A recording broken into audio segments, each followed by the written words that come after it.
Today's conversation is sponsored by First Generation Capital Partners. We are our investors are us, right? And so it's how can we help our community, people that resonate with who we are, whether it's age, whether it's education, whether it's financial status, whether it's actual ethnic background, right? It's how can we help our communities.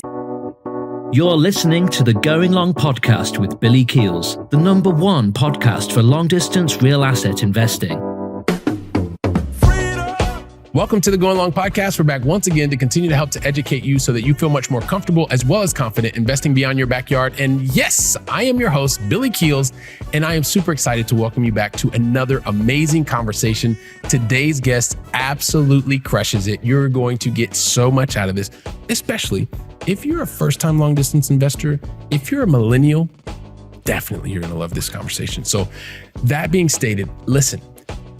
The podcast continues to move up the charts. I can't thank you enough for continuing to download, for continuing to share the podcast. And for those of you who have already left your honest written review as well as rating, thank you so much. It makes a major impact. And if you continue to think about it, go ahead and leave that honest written review as well as rating on the Apple Podcast platform. We've even included a little link that you can just click and it will show you exactly how to do that. And we appreciate it because all of your feedback is what continues to help us attract amazing guests that give you the content that you absolutely need, that's going to help you move forward faster. And hopefully you are also enjoying the changes that we've been making here recently. So also, if you want to check out any of the previous episodes, just go to firstgencp.com/podcast. You can find all the episodes, transcripts, video, audio, everything that you would ever want to know. firstgencp.com/podcasts. And you can find everything. As for today, like I said, if you are a millennial, if you are looking for how you can work successfully with your spouse, if you're a first-time investor who's looking to go long distance, today's conversation with our guest is going to really help you understand how to make it rain, literally make it rain in your long distance investing success. We're going to get to that conversation with Daisy Serrano, which will be just after this. So if you want to understand how millennials can find the path to make it rain to successful outcomes in long distance investing, then guess what? Today's the conversation that you're going to want to listen to until the very last word. You know why? Well, because today's guest not only started her career as a study abroad specialist. I really want to hear more about that because this whole study abroad thing is very, very cool. She's also held various roles in academia related to international education. That's really rings lots and lots of bells for many people here. She also served as an executive assistant in international programs at UC Irvine. She also had the opportunity to work in the consulate general for the state of Kuwait. That really, really sounds interesting. And most recently is the managing partner of Make It Rain Capital and also the co-host of the extremely popular podcast, Make It Rain, Multifamily Real Estate Investing for Millennials. It gives me great pleasure to welcome to today's conversation, Daisy Serrano. Daisy, welcome to the show.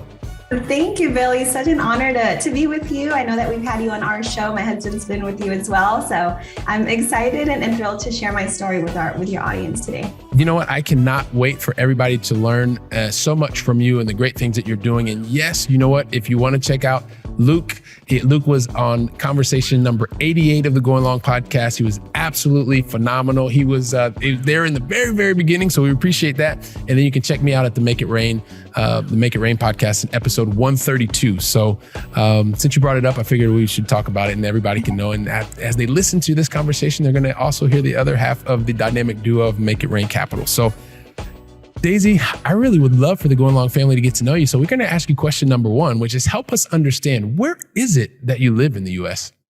Yeah, I was actually born and raised in a very small town in California, in Victorville, Southern California for that matter. And as of a year and a half, we relocated to Austin, Texas. So now we're here in the good state of Texas. Fantastic. And that seems to be like a trend lately. A lot of people from California moving to Texas. Is that because you all went there? Is that what that's all about? We started it all. Don't listen to anybody else. Fantastic. Well, listen, on question number 2 really has a lot to do with positivity. So I would love for you to share with me and the Going Long family, what's the most positive thing that's happened to you in the last 24 hours? Yeah, the most positive thing is it's quite personal at this point. Why I am a month and a half out from having our first baby. And so every morning I do meditation and affirmations around the birth of our baby. And so that always just gets me going and gives me the energy to, to hit the world running, right? And to be a good example for our future baby. Fantastic. Well, I appreciate you sharing that with us. And yes, in the next month and a half, I'm sure things are going to continue to go well and continue to have these affirmations and be able to start that day with positivity. So thanks so much for sharing that, Daisy. And, and I know you and I know one another, and you probably recognize it every once in a while. I try to keep the bar, like I set it really, really high.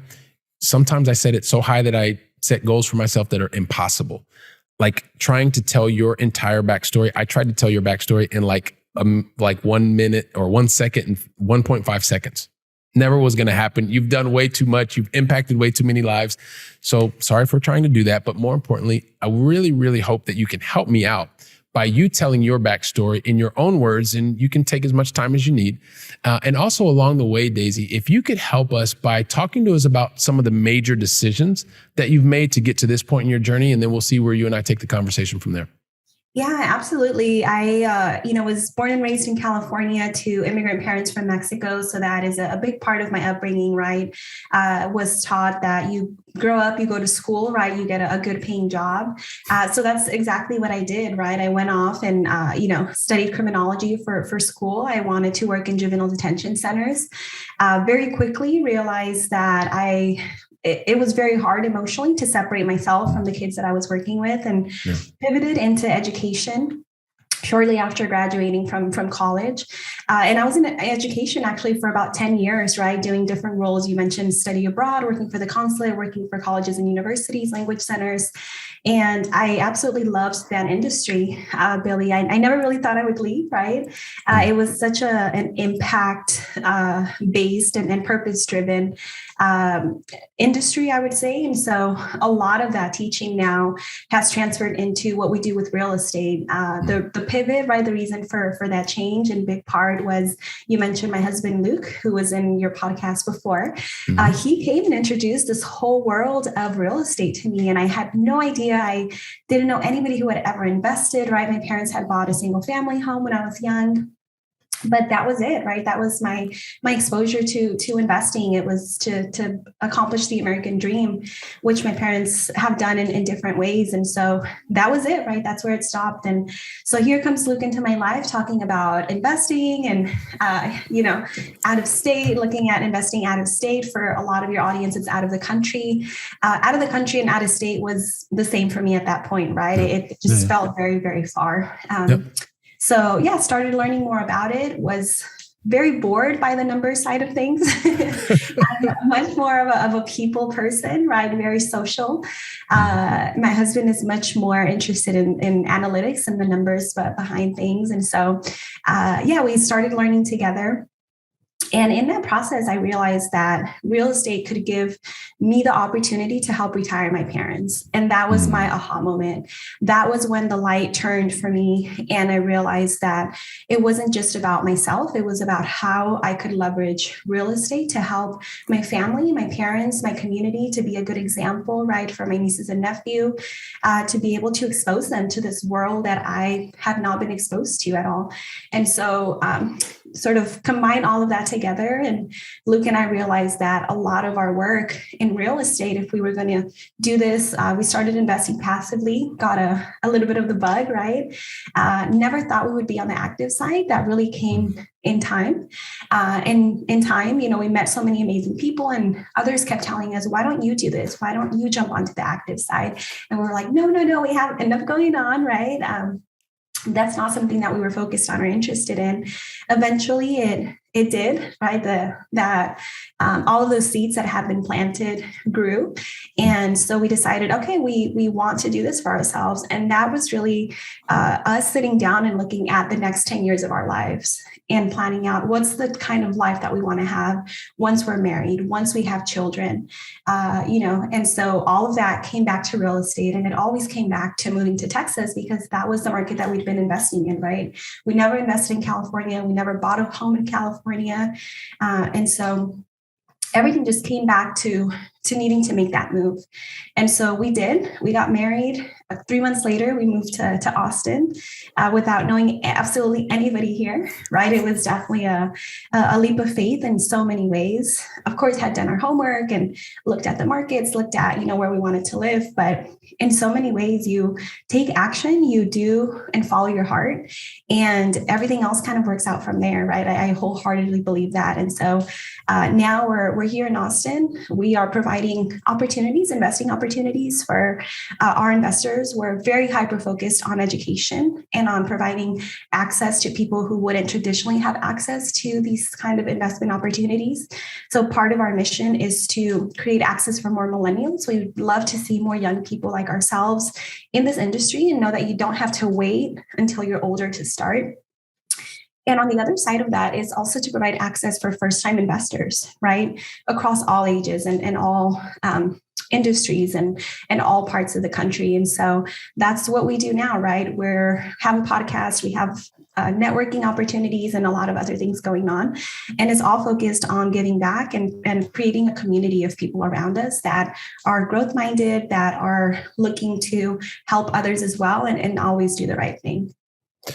And so having that focus on being able to impact others, help others, do the right thing. And by the way, your podcast is a pretty awesome podcast, by the way. It's just, it's an awesome podcast. And I love the focus around being able to help both millennials as well as first-time investors and being able to do that in a strong base of education. And so you talked a lot about, you helped us get to know more about you. There are a couple of things that really resonated that I was hoping you could talk to us a little bit more. And I guess the main one is, you talked about out of country, out of state. It's pretty much the same. But one of the things that happens is it's very contrarian, Daisy. Hopefully you would agree, because most people tell you like that you need to buy in the same place that you live. And so you made the decision to, like, two things are really interesting that, because I think a lot of people have a similar kind of feeling, and I'd love for you to maybe walk us through what your process was. Number one, you mentioned that you weren't really even exposed to real estate. I'd never been exposed to real estate. Luke is the one that talked to you about it. So one, you were dealing with something that you didn't necessarily know about, first of all. And then secondly, if I understood you correctly, you were in California and you invest in an asset, and whether it's active or passive, you're still investing in something that you can't walk down the street and see. And so maybe you could talk to us about what that was like for you to invest in some type of an asset that you hadn't been exposed to growing up. And then it's completely contrarian because you're not even investing in something that's in your backyard. It's literally like thousands of miles away. Talk us through that, please. Yeah, absolutely. People thought I was crazy, right? When I first brought it up, right? Investing out of state. For us, it was definitely a route of education, of learning more about the industry before we invested, right? There was quite a bit of learning, reading books, listening to podcasts. I was hooked. I would listen to podcasts every day on the way to work, on the way home, right? And full circle, right? I got the opportunity to go onto that one of those podcasts years later. And it was just a blast to be able to now share that experience with others. But there was a pretty steep educational journey, I would say, to learn more about the industry and be as informed as we could, right, prior to investing. But even then, Luke, he was sold on it significantly sooner than I was. And so he actually invested in a deal on his own first. And once I saw the distributions coming in, the business plan being executed, that's really what gave me a lot more confidence to say, okay, this is real, right? And the other thing that we did is that we also flew out to the market to visit and secret shop the properties and get to know the area. And there were all these, growth factors, right, that we saw when we did our research online, which you can do from anywhere in the world. So that's the beauty of it. Yep. But we also wanted to get that tactile feeling of, is this really what's going on in this specific submarket? And so there was definitely a financial investment, right, in going out to traveling, right, from California to Texas to really scope out the market and the properties. But it was definitely worth it because it just gave us much more confidence in talking to, taxi drivers and going to a lot of the different parts of town that were experiencing growth. And this was in San Antonio, Texas, is where the property where it was located. And so once we experienced it for ourselves and we had the research and the backup of, all the growth that was happening in that state, it gave us a lot more confidence, but it definitely took a while. And I would say for myself, even the first time that I invested passively, I remember very vividly wiring that money and kind of holding my breath for a second, right? Because there is a level of trust, right, that you have to have in the sponsor. And even if you know them and, you've had conversations, it's still your hard-earned money that you've worked for so long to be able to now invest. There's a sense of empowerment. For me, there was, at least when I sent in that wire, but there was also a sense of fear, right? There's a possibility that this will not come back. But ultimately the fear didn't outweigh the empowerment and, the opportunity that was there. And so we moved forward and now here we are, right? A couple investments in, being now on the active side. And it's been a great experience because now I can help first-time investors because I understand and I went through that process myself. So it gives me a lot of understanding and empathy when speaking to them and understanding the journey that they're on. Yeah, having that understanding of someone's journey because you've already been on that journey, it makes it so much more powerful when you can actually speak to that feeling of thrill or that feeling of fear because you've been there yourself. And to the point that you're making, I mean, there's nothing like that very first time when you make the wire transfer, you go, oh my gosh, hang on a second. Because what that represents, aside from the trust, it's always, it represents time, right? Because you worked really, really hard to be able to accumulate those financial assets, meaning the money. And so you want that money to multiply because you're buying future time. And if that goes away, then that means that you're going to have to go and work more hours doing something else, take more risk to try and return that. So there's a lot to be stated for having gone through that once. And even if you've gone through it many, many, many more times, every single time that you kind of push that or give the order to make the wire transfer, there's a lot that goes behind that because ultimately it is about an asset that it is time. And you can, if you do it properly, you can buy yourself time in the future. But once that time is gone, it's pretty much gone. So I appreciate you sharing that, Daisy, because that's something that is, it's really, really helpful to gain insight. And you mentioned earlier, too, as you have this focus on first-time investors, millennials, you've gone through it, but you could have made any choice of person to focus on, right?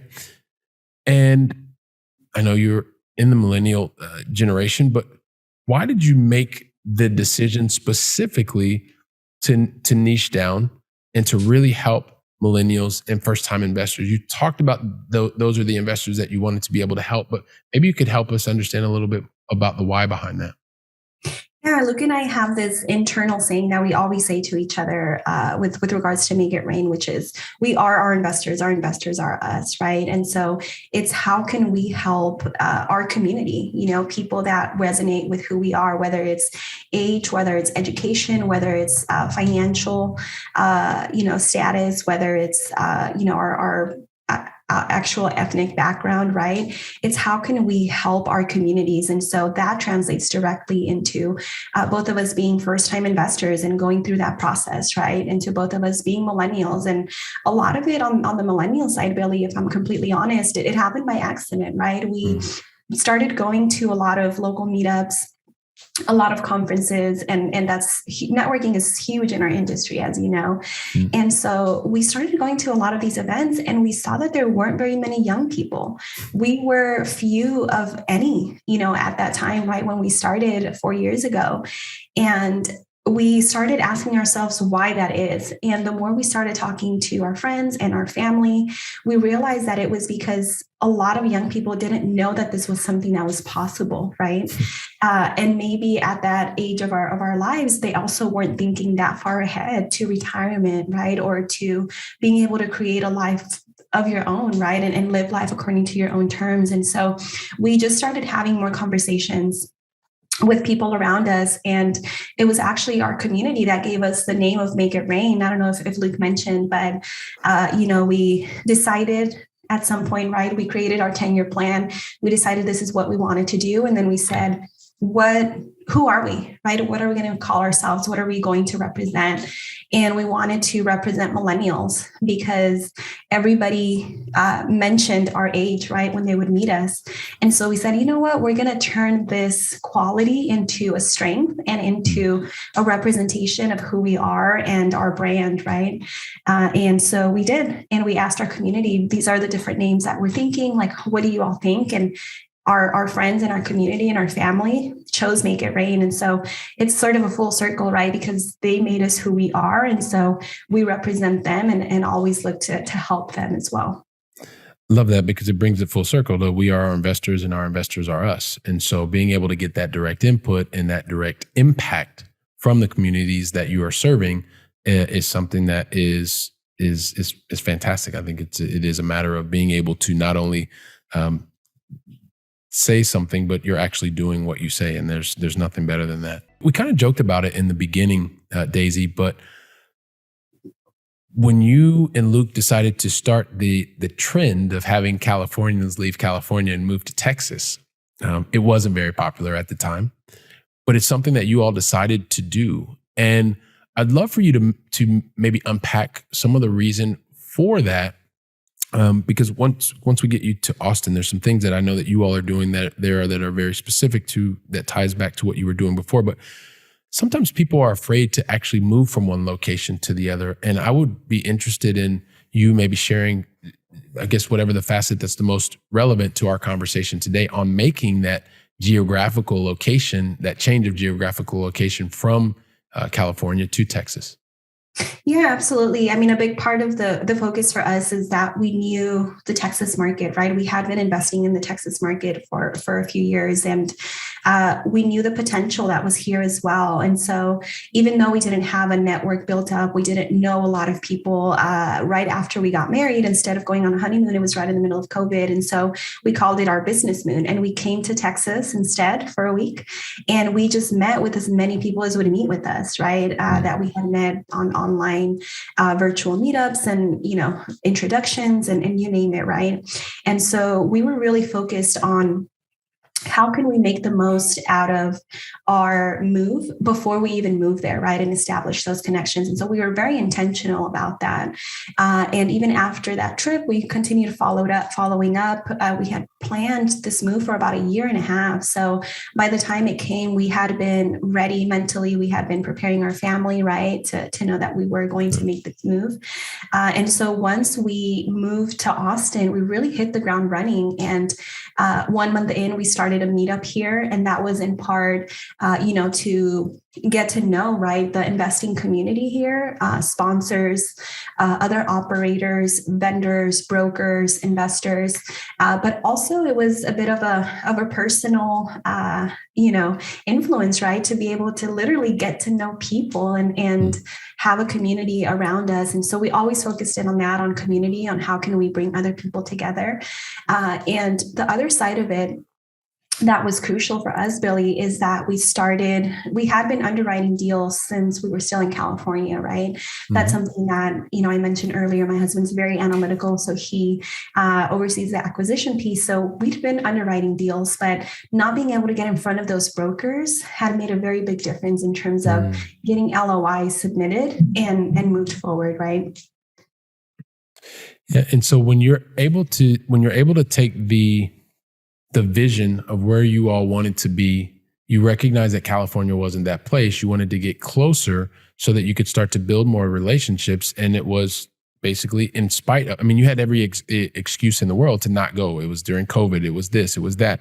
And you all decided that your vision was big enough, your why was big enough to actually be there. Not only did you get there, not knowing anybody, you started to build a community.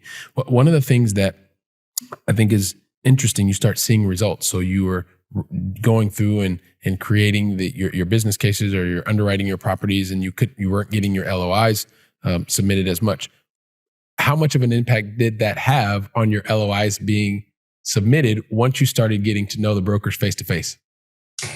It was definitely, it took some time, right? To get out there, meet the brokers, tour properties. You have to do so much of that to really, have brokers take you seriously, right? Particularly when you don't have any active deals behind you. You don't have a track record. And so for us, a big part of it was hitting the ground running, right? Doing all of these networking events, meeting people in person, really putting a team together, right? To say, who do we want to work with and who's behind us? Even if we don't have the experience ourselves, who is the team that brings that track record? So that was pivotal, Billy. We for sure, we talk about this all the time now, that we wouldn't have been able to close on our first deal, which happened 5 months later after we moved here, without having moved to the market. And yes, it was a huge sacrifice, not being close to our family and so many different things, right? But the progress that we've been able to make now, we have now two deals since we've moved out here. And, that wouldn't have happened to the same extent had we not made the move. And so it's just really reconfirmed, right? That this is the right thing, that what we needed to do. And all of it came back to a very strategic conversation that Luke and I had before moving. And we looked at, okay, people that are successful in this business, what are those qualities and actions that they've taken to be successful? And we saw that everybody had a really strong boots on the ground team in their local market. And so for us, the option was either we partner with somebody who has very strong boots on the market or boots on the ground and understands the market, or we become that person in that group ourselves. And we decided for the latter, right? Which is what prompted this whole move. And so, that's been definitely pivotal right now. We have strong relationships with operators across the country, and we are the boots on the ground. We understand this market, and we are out there touring properties, talking to brokers, meeting with other operators. And that's been fundamental for us. And I think that's absolutely fantastic. And so once again, it's having your vision, taking your action, and beginning to get results. And so as you begin to gain traction, the more traction you gain, the more people that you can serve, and the more people that you are serving in a positive fashion, then it just becomes a really kind of a positive snowball effect, which I think is absolutely fantastic. Now, also too, and I know you and Luke put a lot of time and focus, and you've done a lot of the upfront work, but sometimes it can be a challenge, right, to work with your spouse. And so people thinking about, hey, listen, I want to talk about this investment opportunity where maybe my spouse thinks about it, I don't think about it, I want to stay in this particular kind of asset class. Talk to us about what you found to be some of the keys to success for being able to maintain a positive emotional relationship as well as a positive professional relationship with your spouse. Yeah, that was definitely a learning journey, right? Along the way, I think when we first started working together, it was when we launched the podcast, and we have very different working styles, right? I had been working for years, he'd been working for years, but we'd never worked together, and that could be completely different. So Luke is about getting things done. He's go, go, go. For me, it takes me a little bit longer. And so at one point, we hadn't even launched the podcast yet, Billy, and we were clashing, right? We were just not communicating. We didn't know how to work together. And so I said, you know what, maybe this whole thing is not going to work out. Let's reconsider. And we did, right? We reconsidered. We looked at, okay, what are your strengths? What are my strengths? How can we communicate just professionally, right? Outside of communicating on the personal side, we had that, I think, on lockdown, and we had done really great progress, right? Getting to know each other on a personal level. And so a lot of it just came down to understanding each other professionally, how we each work, what are our strengths. And then once we did that, then allowing the person to run with whatever they're overseeing, right? So whatever Luke oversees now on the acquisition side, that's his department completely, right? I run investor relations, I run marketing, I run a few other parts of the operation, and that's my, department, right? Completely. And so if I need help or support from him, then I'll ask for it, right? If he needs help and support from me, then he'll ask for it. And so we work very well in tandem now and support each other, but we each have our responsibilities, and that person is solely responsible for that. And we trust that the other person has the strength and the skill set to be able to execute on that, right? So we have a meeting every Sunday, both on the personal side, where we talk about, our goals and our finances. And we've been doing this since before we even got married, when we were still dating. And then we also have a Make It Rain meeting every Sunday, where we look at, our KPIs and our goals and what each of us is working on. So that helps us just to stay on track and to be able to support each other, right? And say, okay, this is what you have going on this week. Maybe I'll stop on the investor relations piece for this week, and I can jump in and help you with X, Y, and Z, right? Particularly when we're in acquisition mode, then my time goes towards acquisition mode. If we're in capital raising mode, then his time goes towards capital raising to support me. So it's just been figuring things out along the way. And now I would say that we confidently, right, know and understand our own strengths and departments so well that we can support each other even more. Yeah, and when you find that way to be able to support one another even more, and sometimes that's through trial and error, and sometimes you get it right the first time, which usually doesn't happen. But what I love about what you just said, Daisy, is it's about the question that you ask, and the question is, how can we better communicate? And so when you approach it from that type of perspective, it's no wonder that you improved your communication, because you're figuring out, how do we actually get to this point? And then from there, what you both have realized is that it's about being able to stay in your lane, so to speak, and be able to leverage your strengths. You talked about in the very beginning that Luke is very much more of an analytical kind of underwriter, and you're much more of the person who is public relations and the community builder per se. And so being able to work in your sweet spot every day is fantastic. Having a more open lines of communication, more transparent lines of communication, also allows you to get the things out that you need to get out, so that ultimately you can move forward both professionally as well as personally. So appreciate you sharing that with us. And you know what? It's almost time. It's almost time to go to the Going Long final three. But I want to ask you one other question, which actually is going to take you back to your international affairs roles. Yeah. And when you have had these types of international experiences, exposure, parents are your first generation in the US, a lot of these different types of thought processes, ways of looking at the world can have an impact on the way that you view the world or the way that you build your life, your business today. And I would love for you just to give us some insight as to how having parents who have immigrated to the US, having you yourself had lots of international exposure, how those experiences are really helping you help others today. Yeah, that's a great question, Billy. I think, having the exposure on, being a translator, right, for my parents from a very young age, it gave me the opportunity and the skill set very early on to help navigate and understand people from very different backgrounds, right? So I was translating for my parents from Spanish to English, and I was translating for the rest of America, so to say, right, to help my parents understand different legal processes or, DMV, whatever the case was, right?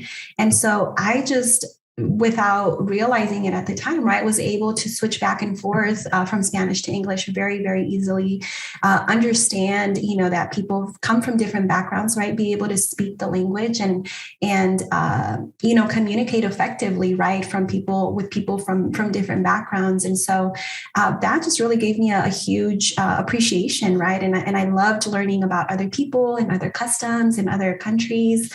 And so that all really came together when I started working in international education, and I was able to very easily communicate with students from all over the world and clients from all over the world. And it was very innate to me, right? I saw that other people around me would have a hard time trying to either translate or understand just nonverbal communication.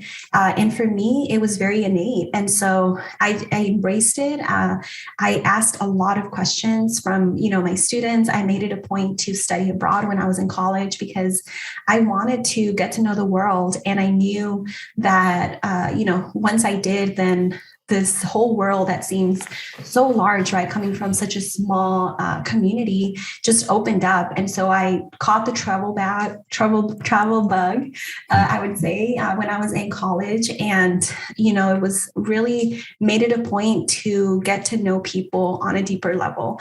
And it helped me connect in a way that I didn't expect at the time. I realized everybody shares certain qualities, right? No matter where you're from, no matter what language you speak, no matter what religion you practice.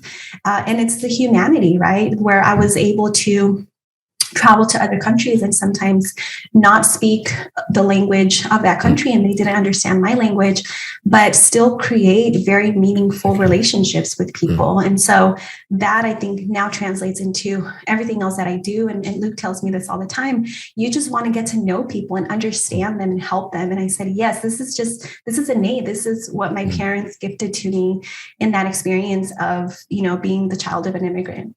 Yeah, well, I appreciate you sharing that. And it's great insight to have and a great reminder, and being able to take these early life lessons and then see how you can continue to serve and help other people today, and that positive impact. So thanks for sharing that. And you know what? We kind of have to get to the going long final 3 days. I can't believe we've gone through this conversation so fast. This goes like super duper fast. But the thing is, because you're our special guest, I never ask anyone, especially our special guests, the going long final 3, unless you tell me that you're ready for me to ask you the going long final 3. Are you ready? Oh, I'm ready, Billy. Let's do it. You were born ready. I knew you were going to say that. So here we go. We started with you, which is now today you're over in Austin, Texas. I'd like to bring it back this way to my new adopted home side of the pond. And I would love for you to share with me and the Going Long family, what is your favorite European city that you've either visited or is still on your bucket list to visit? Ooh, I'm going to have to say 2 because one is too hard. One, Spain. That's where I studied abroad. So it has a very, very special place in my heart. So Barcelona is where I spent quite some time getting to know. And the other one is in Istanbul, Turkey. Oh. It just stole my heart. The warmth of the people, the deliciousness of the food, the architecture. So those are my top 2s. Barcelona. So those are your top 2. So I have to ask you, but which one is your top one? And you can say Istanbul. It can be Istanbul. It's fine. It has to be Barcelona. I just that was formative in terms of impacting my life. All right, fantastic. So Barcelona, España. So I can relate to that, by the way, Daisy, because I find this to be a pretty awesome place myself as well. So we'll go ahead and include that in the show notes. And then, you know what? I want to share something with you that it's one of the things that I've actually learned a lot from being in contact with lots of very successful people. This is about question number 2. And, I'm very fortunate because with the podcast, you get a chance to meet a lot of successful people. I consider you to be someone who's very successful as well. And hopefully you agree with me. One of the qualities that you have also recognized from extremely successful people is that when they put a plan together, usually they, unlike most people, they put this plan together, they go out, they execute the plan, and then typically they get things right the very first time, which allows them to go much faster. And sorry about that. Don't worry, Daisy. It's just a joke. It's just a joke. Of course. You're like cool, calm, and collected. Daisy's like super cool, calm, and collected. She's like, I'm going to let him get out of this one. I don't know how he's going to get out of this one, but he's going to get out of it. No, it's just a joke. It's just a joke. I like to have fun here. So of course, people that are really successful, well, they may get things right the first time, but usually not. Usually really successful people get things wrong, probably 20 to 50 times more than most people. Yeah. But that was kind of a joke. This is reality. People that are very successful, whenever they make a really relevant mistake or have a relevant learning opportunity, however you want to call it, they do one thing very, very differently. And that is every single time that it's a relevant mistake, they stop, they learn from the mistake, and then they put different strategies, tactics, and actions in place to minimize the probability of that exact same thing happening again. Mm-hmm. Now, I don't want you to think about the mistake. I don't want you to dwell on that, but really think about it, but more, what was the lesson that you learned from the mistake that was made, and that lesson that you know that the Going Long family needs to hear today? Yeah, absolutely. I think it's all about the learning opportunity, right? How can you learn and be better going forward? And for me, I remember very vividly the very first time that we were raising capital. I thought it was going to be a breeze, right? I thought it was going to be, the easiest thing in the world. We had put out so much content, and we had the podcast, and we were networking like crazy and getting to know investors. And I realized in going through the process that it's not just who you are and the message that you're putting out, it's all the back end processes and procedures that you have to make that transition go smoothly. And so it was very difficult for us to go through that first process, trying to track everything on Excel and call people manually, and it was very time consuming, and it was very challenging. And so immediately after that first raise, we said, we need an investor portal. We need to talk to our investors and see how can we streamline things so it's easier for them. We invested into a CRM. We invested a lot into putting in these procedures on the back end. And that was wonderful the second time around when we went through the process. But I don't know that it would have been as urgent to do that if we hadn't had so much difficulty going through it the very first time. Well, and I appreciate you sharing that. And it is about the learning opportunities. When something happens once, what are the things that you want to be able to correct? And most importantly, actually go out and begin to correct them. So thank you for sharing that, Daisy. Really appreciate it. And we are already at the very last question. And the very last question is about helping us understand, fill our brains with more knowledge. What is the one book that you would recommend to the Going Long family today? The one book that has made a huge difference for us on the business side of things is Traction. And I think this book applies whether you are investing or whether you have a business outside of real estate, right? It just really gives you an entrepreneurial operating system on what to focus on, what to put your time towards, and what's going to get you to your 10-year, 3-year, 1-year quarterly goals every single week. And so that's been crucial for us to be able to make progress and keep our mission very clear and top of mind. Absolutely fantastic. So Traction, don't worry, everybody, just click a link. We're going to put it in the show notes. It'll be absolutely easy to get to. And wow, Daisy, the conversation has already come to a conclusion. I'm just thinking, like, from the very beginning, you're talking to us about being the daughter of immigrant parents, and you being able to recognize that you were focusing on getting, once you saw that, you went through life and you were helping to translate for them, and that helped you to give you in this innate ability to be able to serve, to be able to help, to also recognize that people look at things from different opportunities or different ways. And you even wanted to take that into university where you wanted to study criminology. You started there, but then you realized, you know what, maybe this is just a little bit too close for me. And so you pivoted, you made the change in your life, and you decided that you wanted to focus on the international aspect, and you were a study abroad programs, and you were a specialist in the international programs, and you were able to work in the consulate general for state of Kuwait. And then from there, you know what? You meet this guy, and he decides he wants to talk to you about real estate, something you didn't know much about at the time, but you learned a whole lot.